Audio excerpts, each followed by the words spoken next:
Hey guys, how y'all doing today? Just out here with my little puppy, right? We're just having a nice little walk around. Yeah, that's right, buddy. Um, so I've just finished reading up the news. I like to keep apprised just to kind of what's going on in regards to the basic income, in regards into what our leaders are doing in the midst of this pandemic. So Justin Trudeau announces that the wage subsidies that he's giving to business, so giant corporations, he has extended into August. So this means that he has extended the wage subsidies for employers before he has extended services, so the CERB, so the basic income for just regular citizens. This is a blisteringly terrible decision. The whole reopen the economy movement is succeeding and is going to get smacked directly in the face with a second wave. When I point this out to people, I get called a doomer. I get called a downer or a gloomer, and like, oh, do you want to stay hunkered down forever, right? Like, oh, you're just living in fear. No, it's called being real and listening to what medical professionals are actually telling us. We're heading directly for a second wave. It's going to smack us like a Mack truck.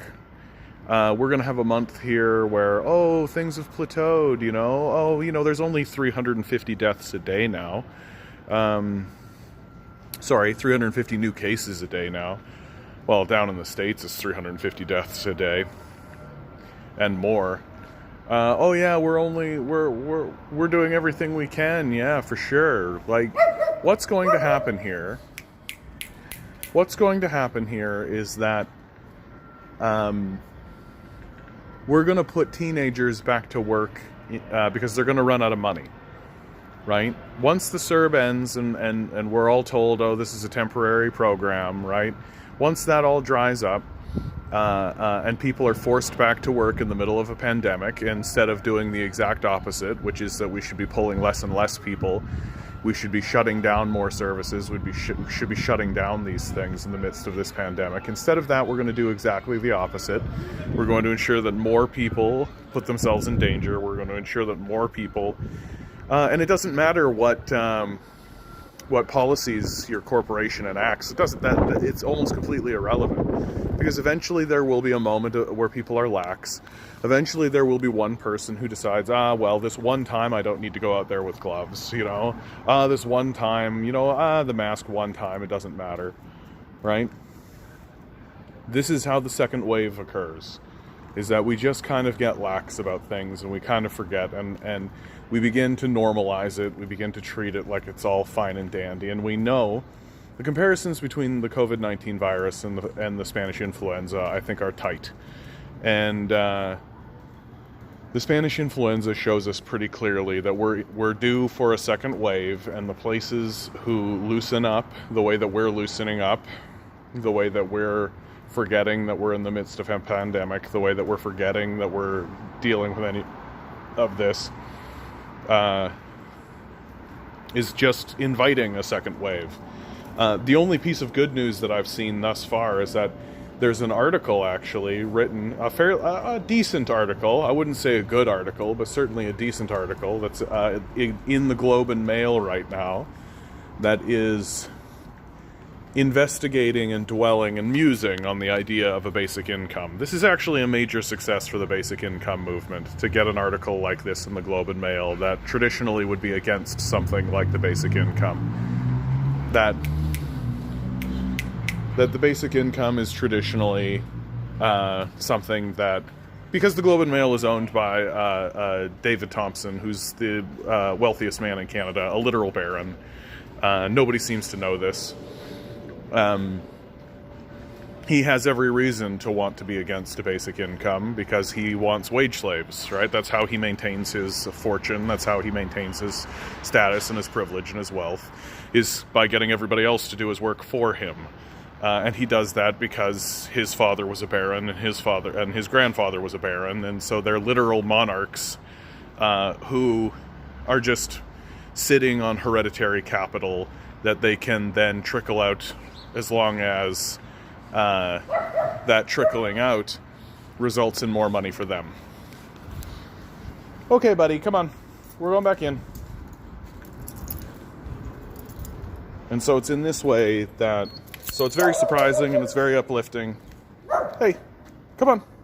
Sorry, guys. My little guy... There's someone in here. I won't film him, but I'll film my little guy barking at him. Sorry about that, bud. Come on, buddy.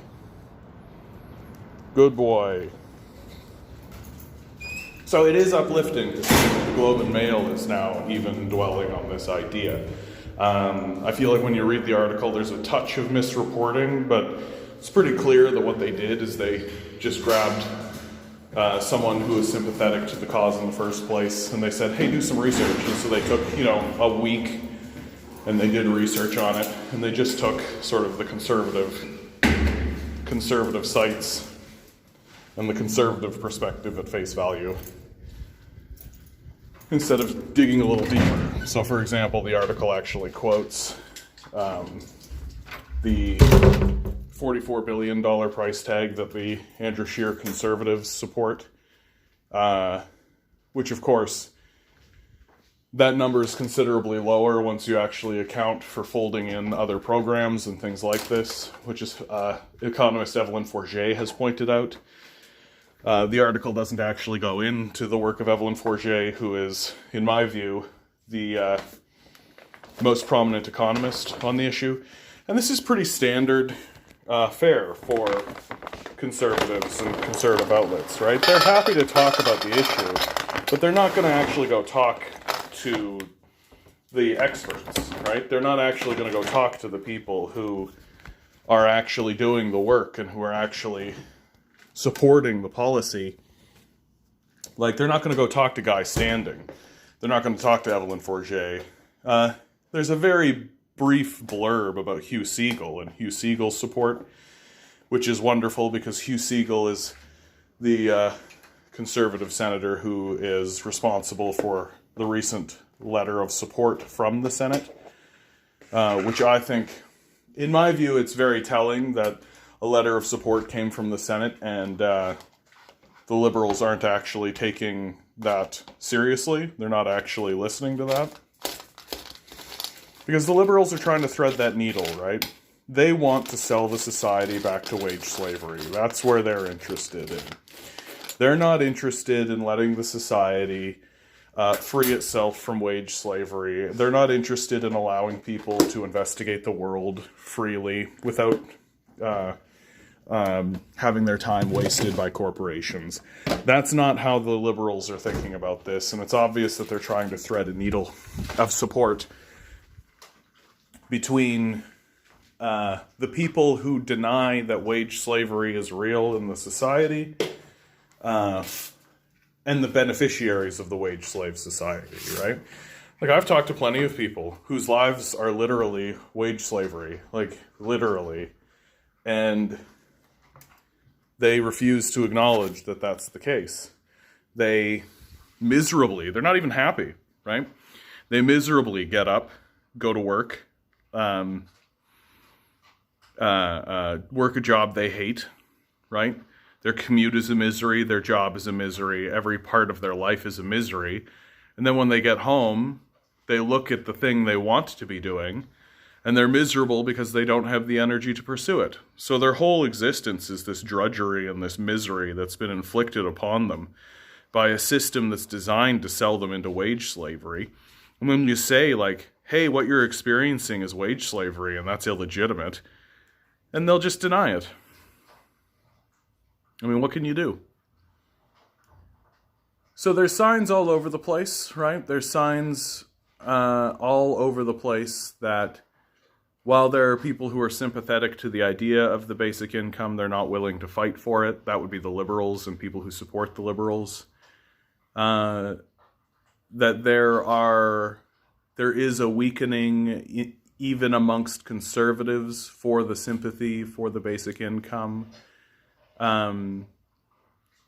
The big telling thing about the article, by the way, and this about the Globe and Mail article, and this is classic, right?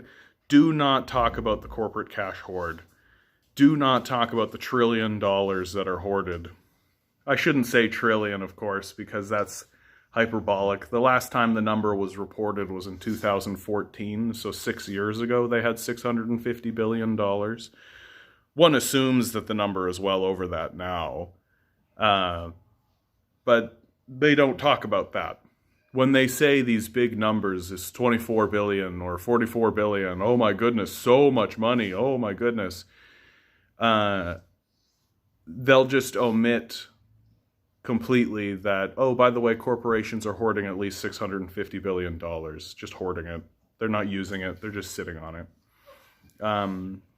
There's no, as long as you omit that, then the comparison that they can draw is, well, here's how much we spent, here's how much the government's, here's how much the government spends annually, right? That's what they'll say. They'll say, well, the government only spends this much annually, and you want to increase that by so much?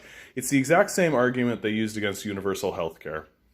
They said, well, the government's only spending this much money, and you want to make it that much money? Oh my God! And it's like, yes, we do. And then they look at the basic income and they say, we're already spending this much money. You want to spend that much more money? Oh my God. Meanwhile, the corporations are sitting on like this, and then another one of those, and then another one of those. And they're acting like the small pittance that would be required in order to free the wage slaves is a significant burden on the society. Like I've been saying this whole time, right? We're facing forces of evil. And those forces of evil will definitely co-opt whatever movement comes along, including the revolutionary ones. Just like they did with the green economy stuff, right? The green energy stuff, right? Environmentalism became popular in the society, so everything became green this, green that. It's for the environment, right? Propaganda changes, no substantive changes. That's what it is. And so they're more than happy now to engage in a pretend conversation, right? They're more than happy to attempt to appear rational, but they're not going to be honest, right? They'll list every single fact and figure except that they have trillions of dollars at the disposal that they've extracted from the nation. They're never going to say that. They'll never mention that they're exploiters who are benefiting from the wage slavery of the society. They're never going to engage in that conversation, and they'll insult, belittle, and cajole you if you attempt to actually talk that way. Because that's what sociopaths do. That's what the forces of darkness will do. If you actually point out, like when the Nazis were around, if you said to the Nazis, hey, maybe you guys are bad, they would deny it. It's not different here. And yes, I did just compare them to the Nazis. I don't have a problem with that. And neither should you. We're maintaining a system of wage slavery. We're expanding the temporary worker program, which is like overtly wage slavery, not even a touch of hyperbolic. Like, we're literally like taking the most desperate people possible and paying them below minimum wage to work temporary work. Like, it's a laugh at this point. It's a total joke. And the Trudeau Liberals are just going to keep towing that line, right? They can pretend to be empathetic, but they're not. And come the next election, I hope we make them pay for it. It's that simple. All right. Good luck out there, guys.